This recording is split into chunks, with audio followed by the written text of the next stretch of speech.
I want to introduce these folks to y'all. I welcome you to the Northwestern Folk Festival. And I'm Pete Gregory, and I've been doing this for 38 years, so this is my 37th Natchitoches Northwestern Folk Festival. I missed one. So far, we hadn't found any of us that haven't missed one. So there's about 4 of us left from the first one, I think. And anyway, I'd like to introduce these folks to you, and then I'm going to let Danny show his video.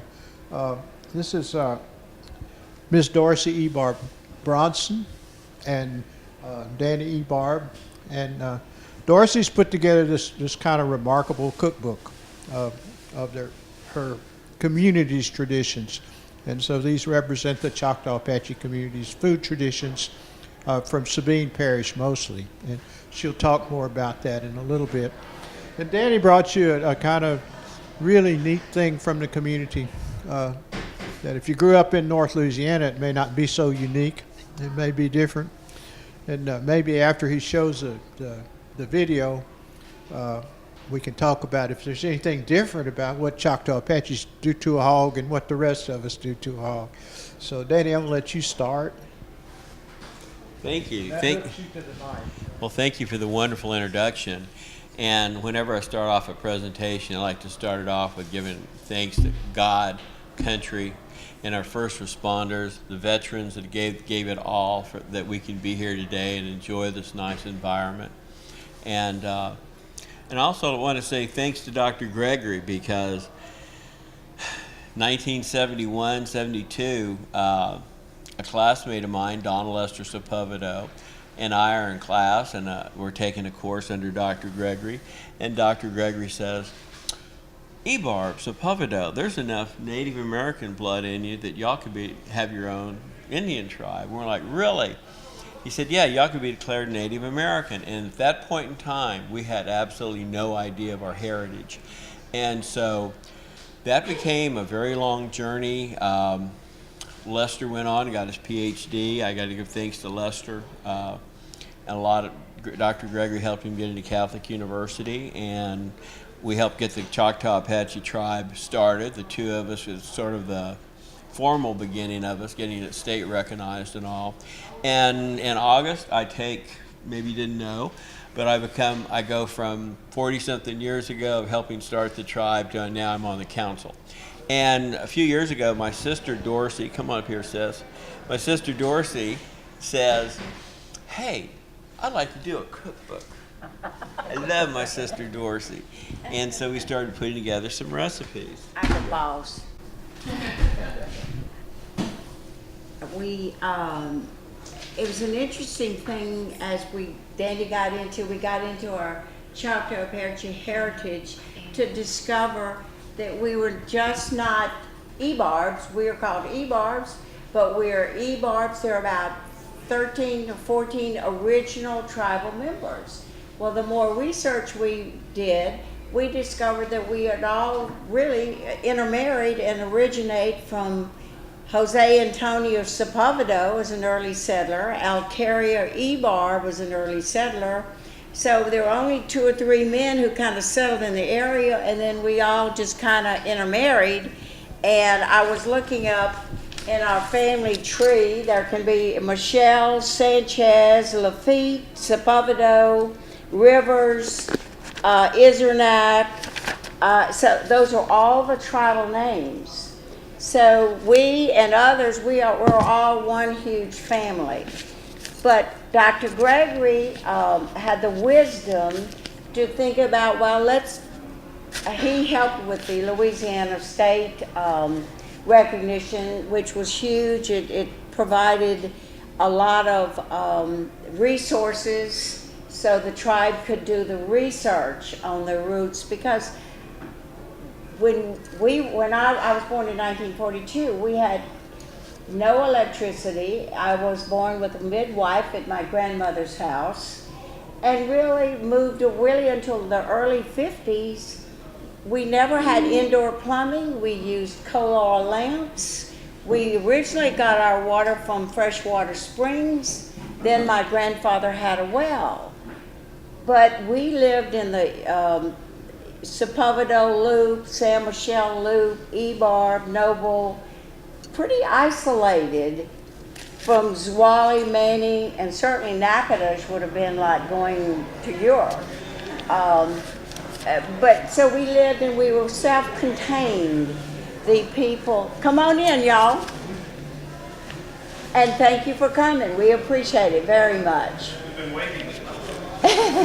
Oh, well, come on in. And that's sort of the genesis of.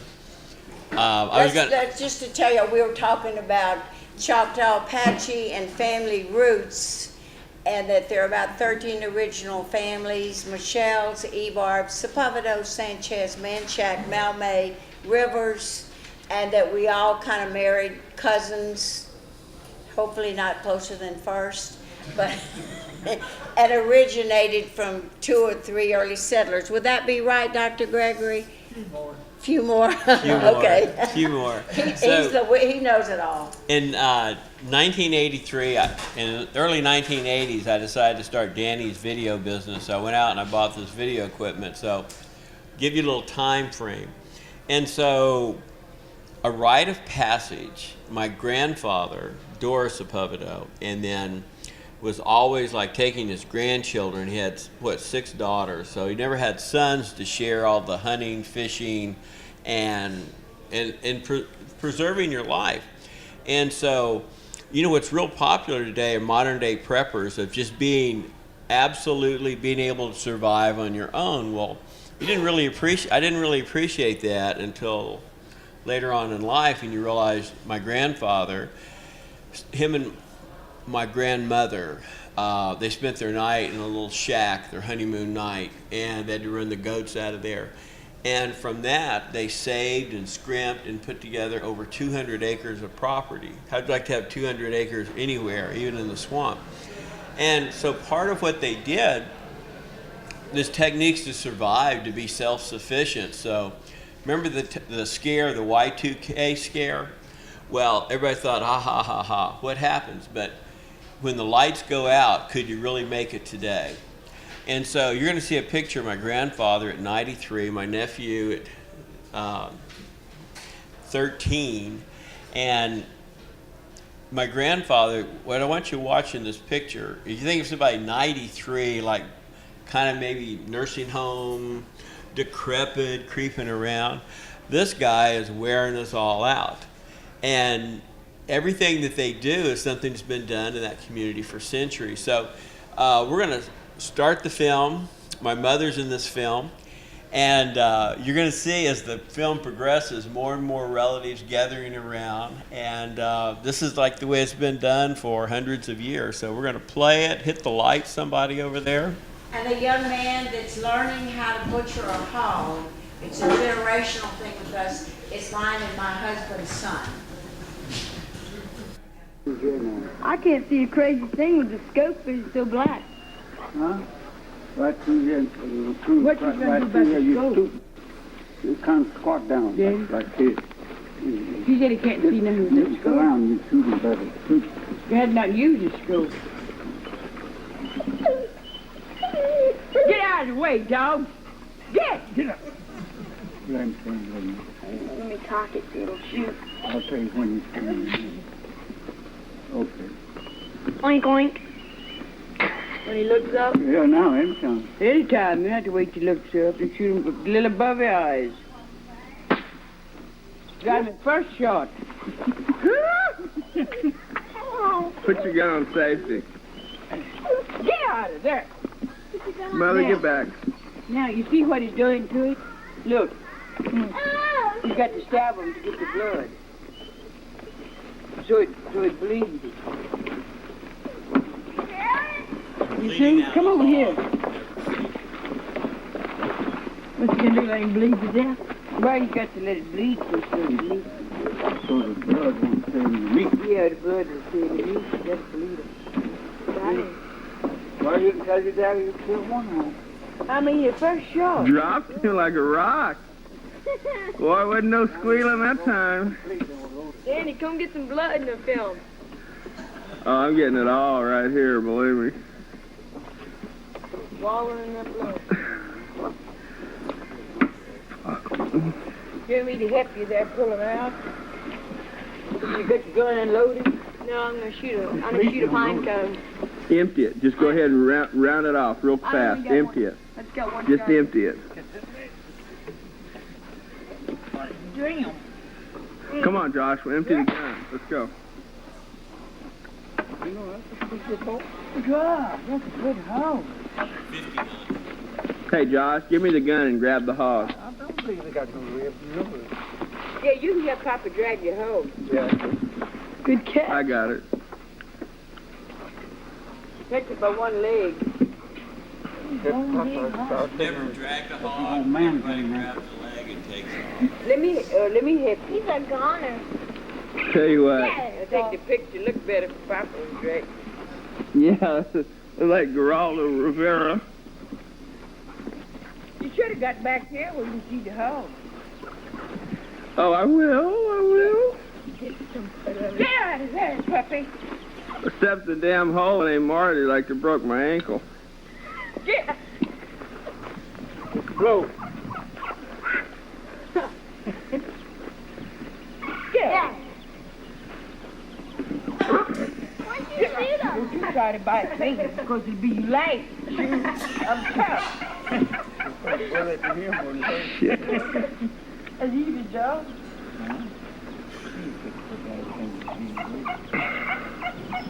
Okay, we That tired blood of is so red. You got some in your body just like I that. know, but that's a bright red. Yeah, dog.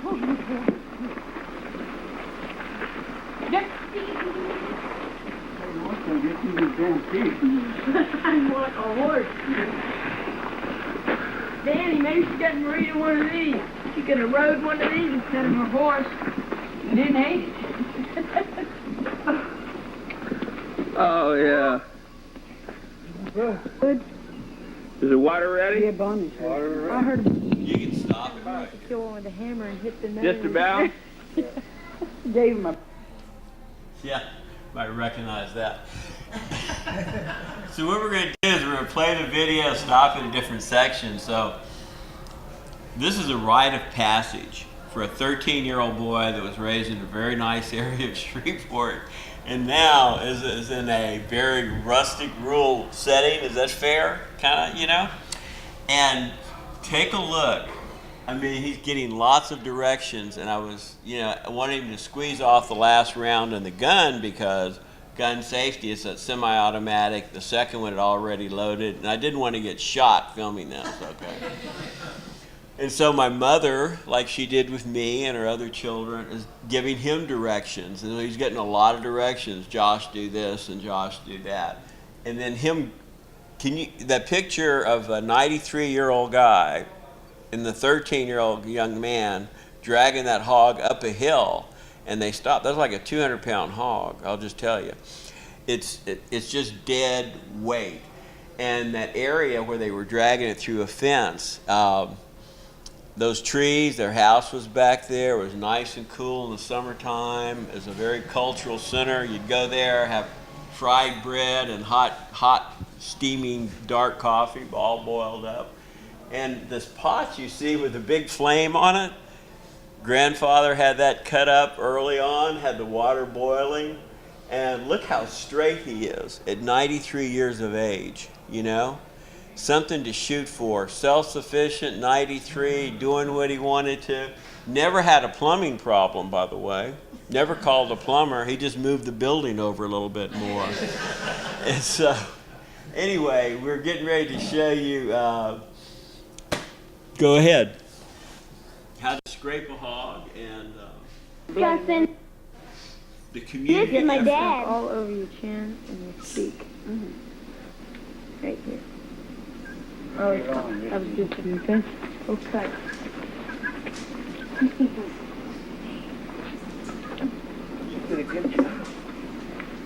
Oh, and the little girl in the pink shorts is now teaching law in Cambridge.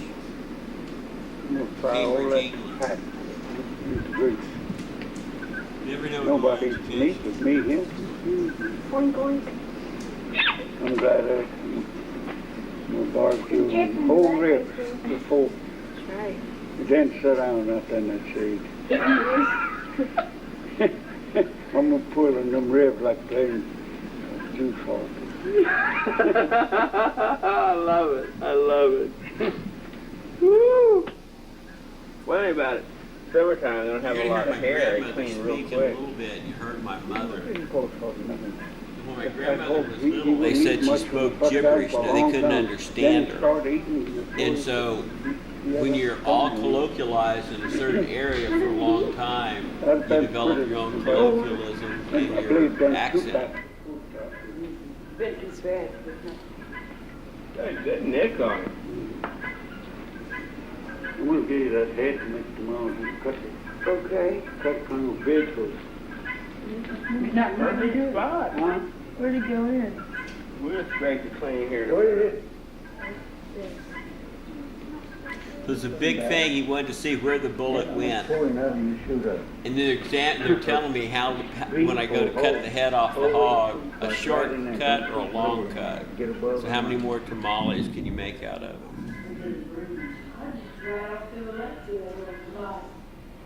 Yeah. You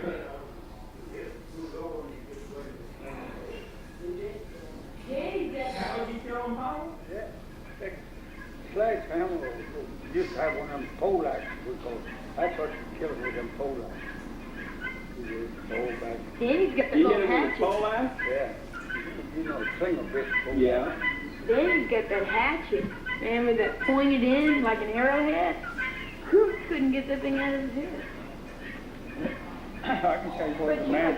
So he can to throw that save bone bullets, down and stick that knife in and turn loose. what they're describing is you can kill one of these with a sledgehammer, a pole axe, a ball peen hammer.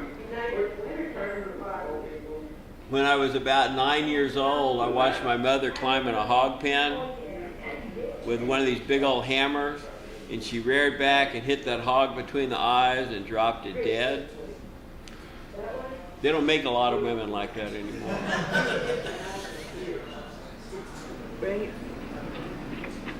It's like, So this is how you get the hair off, and they're giving you this first lesson.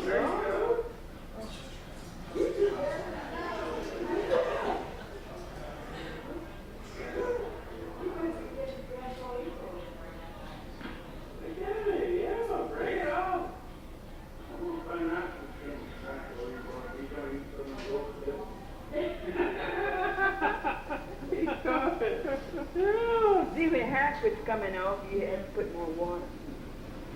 There you go. Get around the cheeks there. You know, a lot of people though, it's the first time they don't know how to handle that knife to get that hair off. He's doing it like a surgeon. Yeah. He's peeling it back. I got some raised around them, see, kill all, see, do that. Can't do that, girl. Now, step back to hot water. Watch your hot water.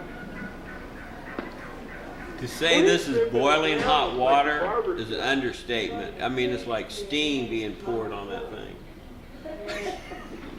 Yep. Dorsey will never know, Mother, what goes on today.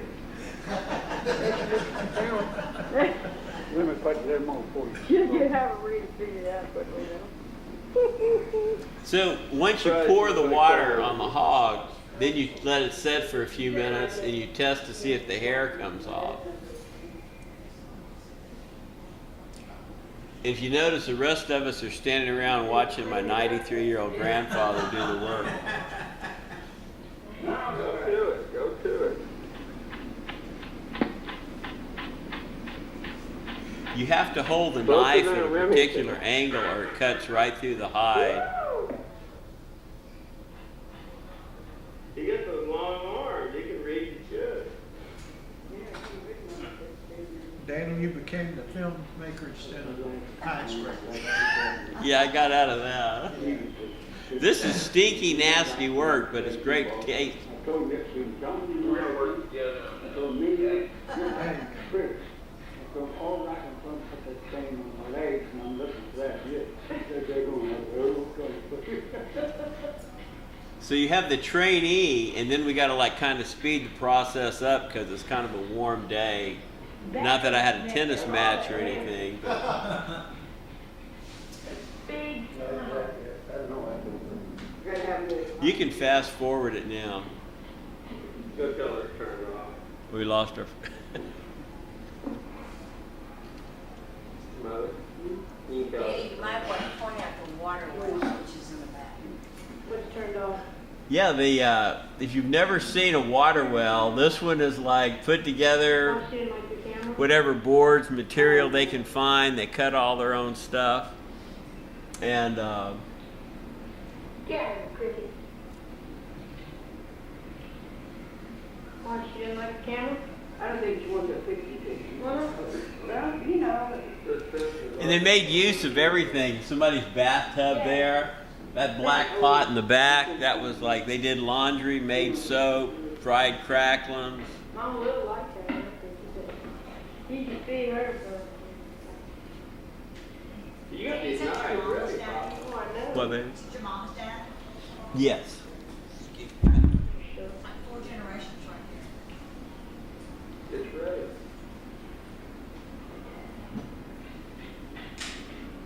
God, it will burn her finger. Grab it by the hook, pick it up, pull it tight. Well, speak the best part, Rock. Pretty good. In, you know, this Shreveport last week, I was, and I saw. Oh, roll it back a little bit, baby. So, I got new steak. It's coming real quick, good mama. Maybe just the hand a little bit, but it's coming good. Green words up here. See where you got it?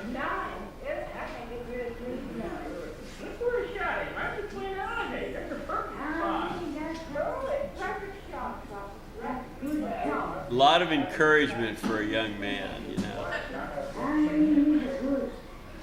I want him to shoot me and That's a perfect shot. See, his brain is located right behind those ears. Man, you did a wonderful job on it. So my mother couldn't stand it anymore. She jumped in and she's speeding up the process. He had to chew it. Oh, we put it down. I got one little place here talking about the foot.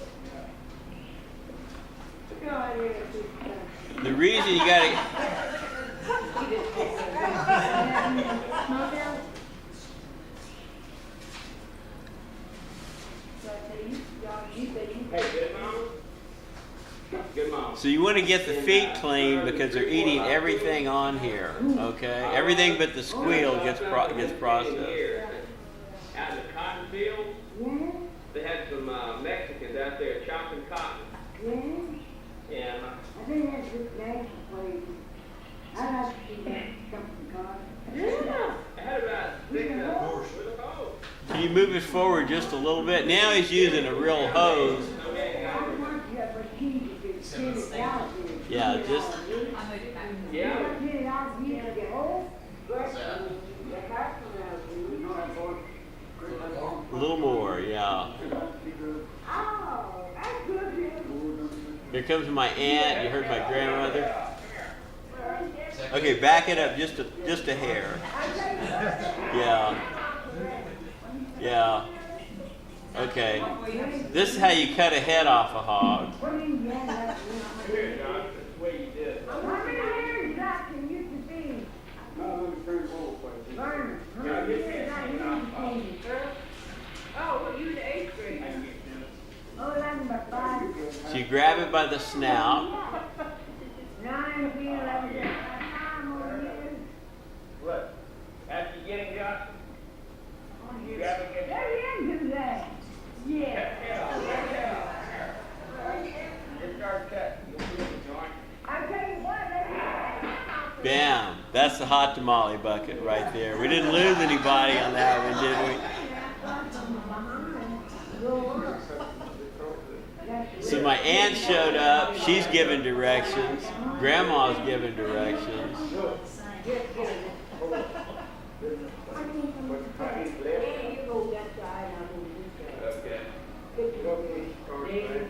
So this is a male hog. So now you have to take the male parts off.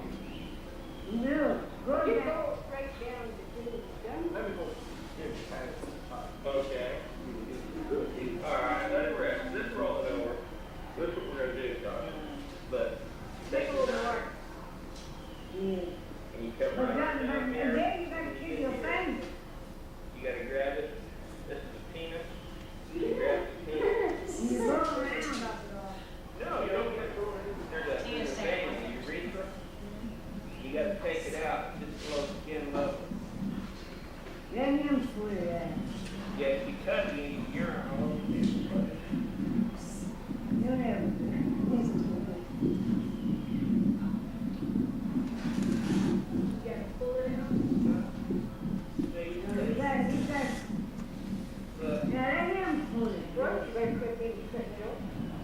It's a real delicate process because you're going to cut around. You right from there all the way down to go around here? Yeah, you already see this? You don't want to go any deeper than this right here. This will You know, my grandfather got tired of working with a dull knife, so he went and got he's sharpening it now. Now, let him do it.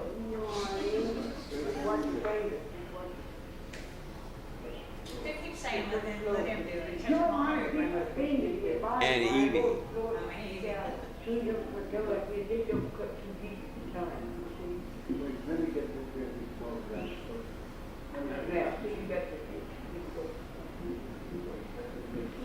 If you've never cut the penis off an animal, it's a delicate process because you don't want to cut too deep and get urine all over your meat. Probably kind of delicate for the animal too. Not for that one. Not anymore. I'm thinking we maybe get an audit from the SPCA. Just any time there.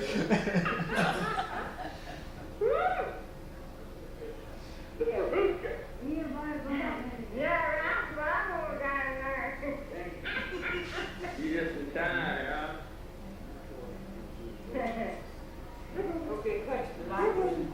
So now the dogs get a treat. Yeah, we have the line of action here.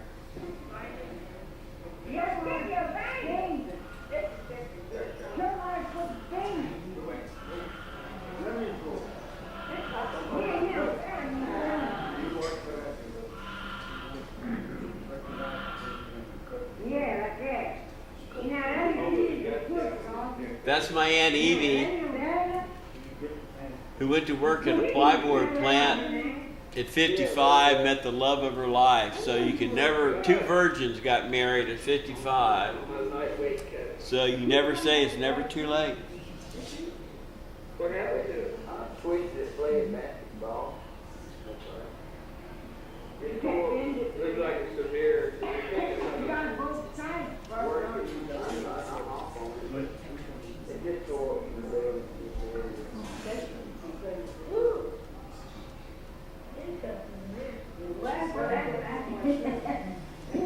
So you can move it forward a little bit. So now we've taken the penis and the bladder out. No, come over here. Keep it up. Do it. Yeah, there's a good shot. Now, come here, guys. That's correct. Okay. That's the other part, is when you go to take the guts out, you've got to cut a circle around the rectum. So it all pulls out at one time.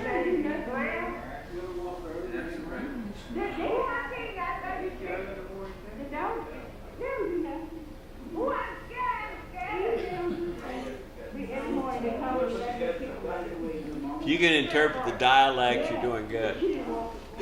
You can fast forward it some more.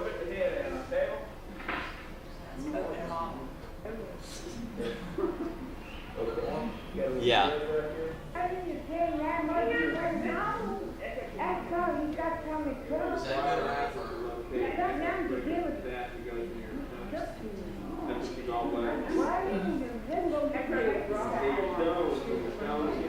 So we've taken out all the guts, the liver. The liver's going to wind up on a stick somewhere in here. Come out, the rock tries to come out first, that's what causes all the pain. So when they do, You notice the dogs are gathered around for a little snack. yeah, And the guts and the lights, the lungs, the spleen all went into a bucket, and there's a discussion going on throughout this, who's going to get that to go home and make some goodies out of.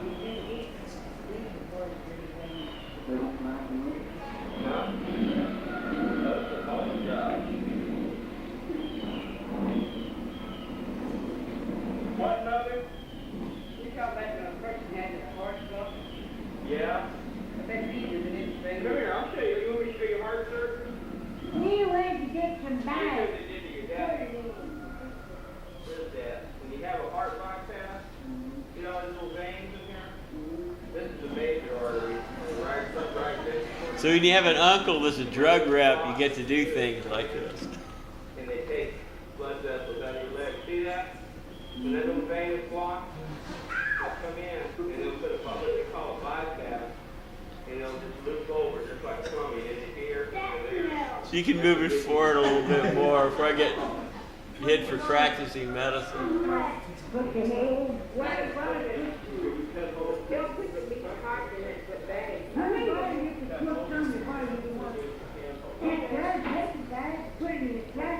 Okay. I'm not ready yet, dog. Okay, move it forward some more.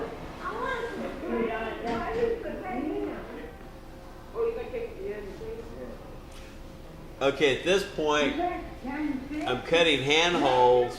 We're getting ready to move it to cut it all up. And so you watch the knife, the back of the leg. I showed my nephew how to cut the tendon, the Achilles tendon, where you get a grip. And then you cut a slit through the ribs, and that's your handholds. So even without the head and the guts, you lose about 30% of the animal's weight, and it took 4 of us to haul it away, give you an idea. And you can move it forward some more. So I've got to go grab the tripod, move it some more. Doing a great job, yeah. I got every kind of animals, guineas, turkeys, geese.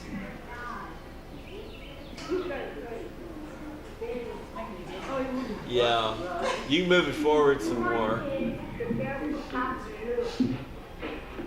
Okay. As you can see, more relatives are showing up. It's just now a social event. They know when to show up to get a piece of the pig and take off. Okay, Josh. So once you split it open, you move it to a table and you separate the sides. You get the backbone out. You cut along the edge of the backbone. You catch your ribs, right in the joint.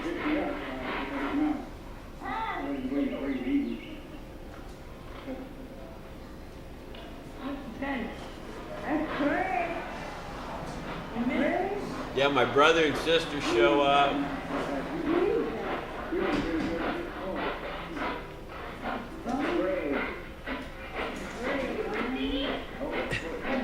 You can move it forward a little bit. So in a minute, you're going to see a big wash pan go flying on top of that table. Move it some more.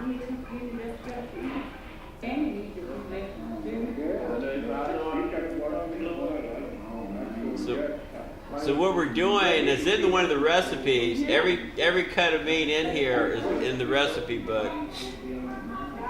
You can move it forward some more. Getting lots of direction.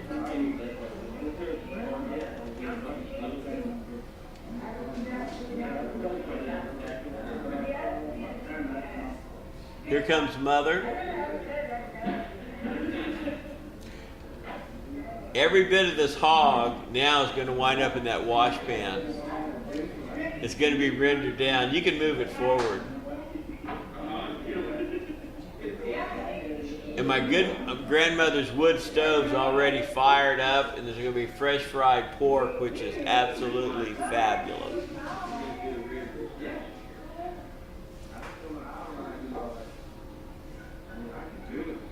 You had an anatomy class, Greg. You know what those kids who go to med school, and they get up there in the anatomy lab where you got humans playing out, they come out there screaming the first time they walk in, they gotta cut a body up. Go ahead and move it forward. You know, they one of these guys that's playing jump rope. Somebody A little, yeah, you move it up some more.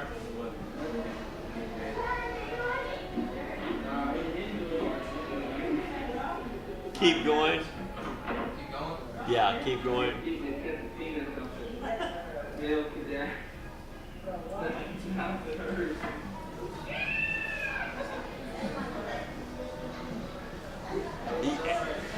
So if you get good enough, you try to hit all the joints, so you can disarticulate the, cut off the feet, the hams.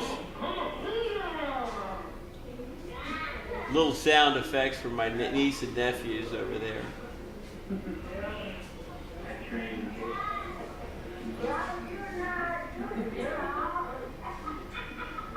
Now, I grew up in Las Vegas, so I had to acquire these skills later in life. You want to leave his ham cold? Mother. You want to leave the ham cold? Ask you. Now, that pork roast is in the cookbook. My sister did it, and it's a fabulous recipe. And one's about to come flying out of there. So every part of this is going to be used. My mother used to make pigtails and pig feet for me. Oh, hell. They got chisels and hammers. What do you need?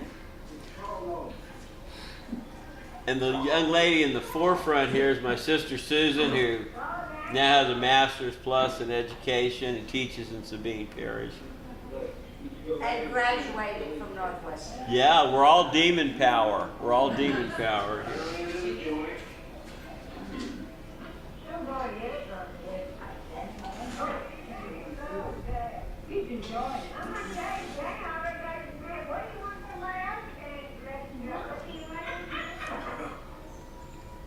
And this is a beautiful pork roast coming up.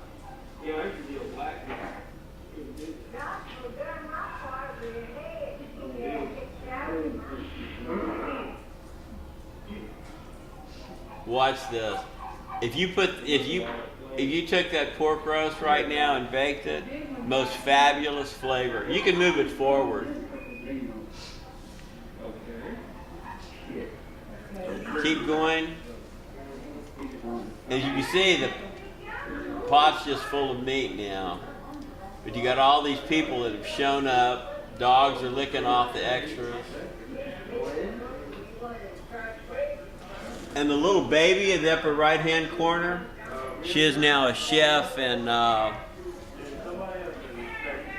somewhere around Lafayette. So you can stop it there. That's a guinea. And you can turn the lights on now.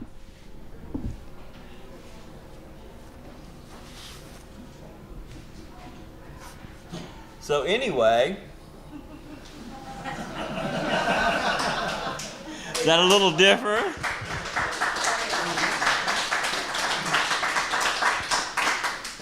Anybody here been to a South Louisiana boucherie?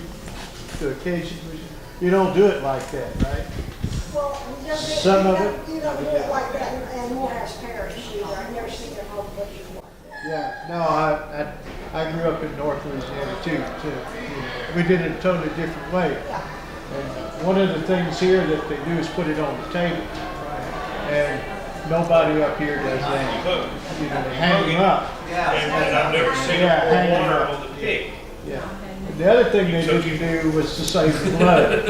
Okay, You know, in South Louisiana, you got something to catch the blood for the boudin, and they didn't do that.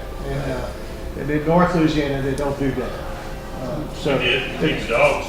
yeah, and it's a little different. So this way, putting it on the table like that, you see from here to Texas to Mexico, into the Southwest, that's a Spanish way of butchering the hog. They lay him out on his back, and exactly like they did it there. So if you went to Mexico and saw what they call a matanzas, we call it a butchery here in the South, or just a killing up here in the North. We're a little more graphic about it. It's different. And so the Choctaw Apache people learned an awful lot of Spanish culture here. They came here to Presidio Los Adayas, which was the colonial capital of Texas, about 25 miles, well, about 16 miles west of here. They're a little further west than that. But that's a very old colonial way of butchering the hog. And I just wondered how many of you guys had seen it somewhere else from the state. Anybody? It's just different. So the first thing that hits me about it is how different it is. And the first time I saw anybody do this was at Ebarb. I'd never seen them kill a hog like that. And I grew up at Catahoula Lake in central Louisiana. We killed lots of hogs in my town. And my family killed hogs. And my grandfather killed them with a knife instead of shooting the hog. That's an older way of doing it. And that's a Scottish way of doing it. It's a little different. So it's an interesting thing about the community. That kind of sets it apart again, to go back to Ms. Bronson's first comments about it. It's different. If you know what you're looking at, it's a little different. Bronson, you want to tell them what they did with that hog after you Well, I was going to tell them that Dorsey the first Jose Antonio Sepulvedo in 1700s actually came in from Mexico and was a school teacher. The other interesting thing about the Sepulvedo line is that they were Indian down the line with intermarriage, and Esquito Sepulvedo started a Sepulvedo school, so the Sepulvedo children. So interestingly, the Sepulvedo line, Doris Sepulvedo could read and write, and Sepulvedos coming down the line could. But I was researching 2 days ago in Manny at the courthouse a marriage license, and I was surprised to see how many people signed it with a mark. Carrie Ebarb, who's one of the earlier Ebarbs, a marriage license was signed with a mark. And I was surprised, but when the Sepulvedos were married, all the Sepulvedos signed their name because the original one was a school teacher.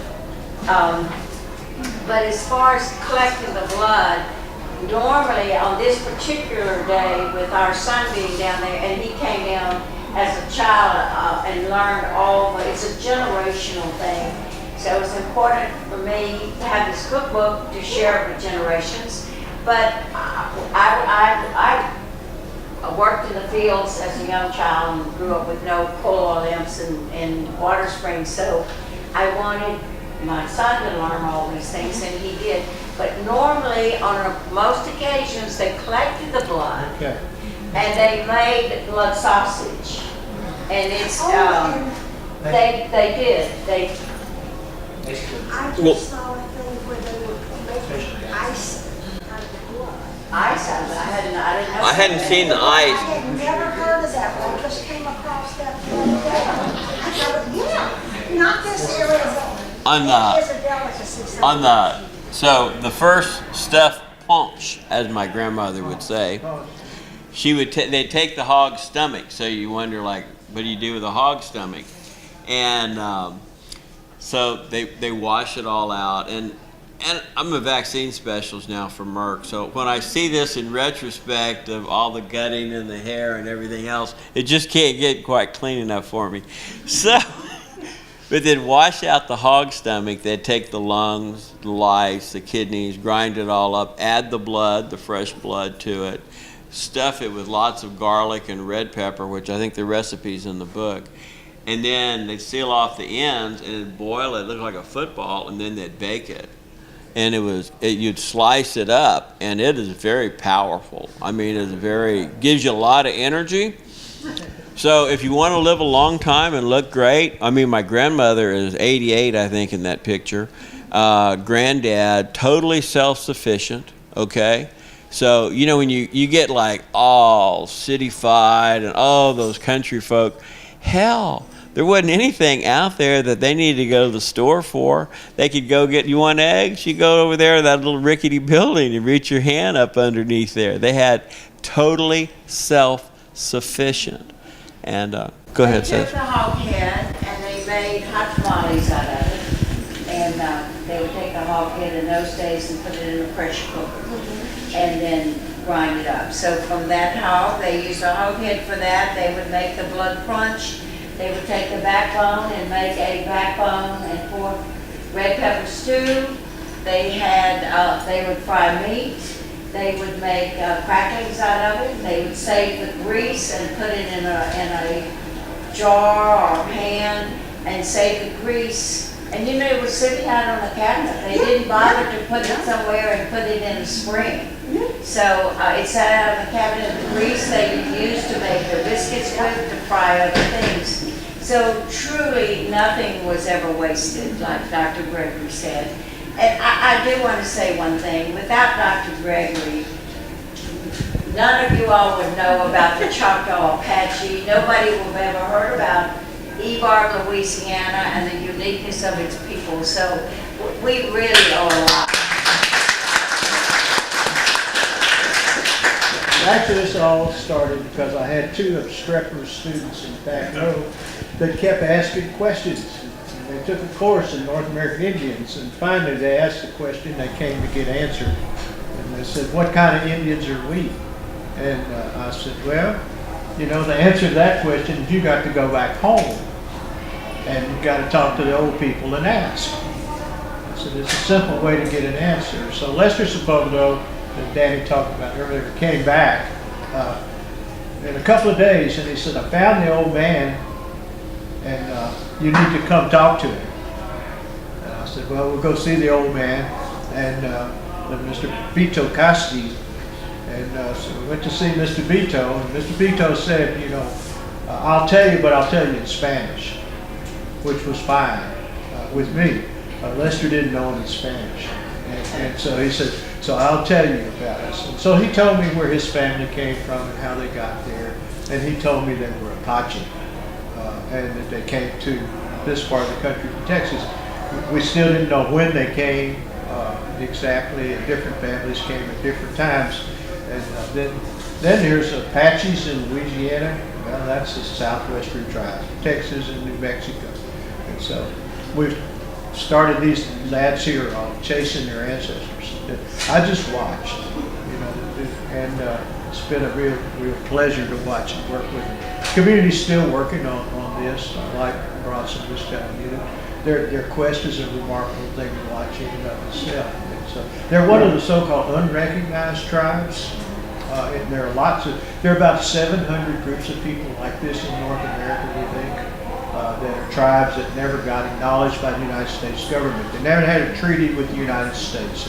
Most of the Louisiana tribes did not. They had treaties with Spain or France, and not with the United States. So if you meet the Tunica Biloxi out here, they're the first tribe in North America to be recognized by the federal government as one of these unrecognized tribes. They've changed that status now by petition. So they're the first one in the country to do it. And these guys will get there. I have hope someday. They gotta hurry now. I'm getting old. So, Bronson, would you like to kind of close it out and talk again? Just a little bit. Most of all, we are grateful for our community of people who have values that they pass on to the generations. So I guess we just have a lot of pride in being a great community and a people of faith and family. And we're just thankful to God. God is a big part of particularly our Choctaw Apaches and our people. So that's all. I'm grateful to be here, grateful to be a part of it. And we are truly grateful for Dr. Gregory. I really cannot tell you, we would not even be here without Dr. Gregory. So thank you, Dr. Gregory.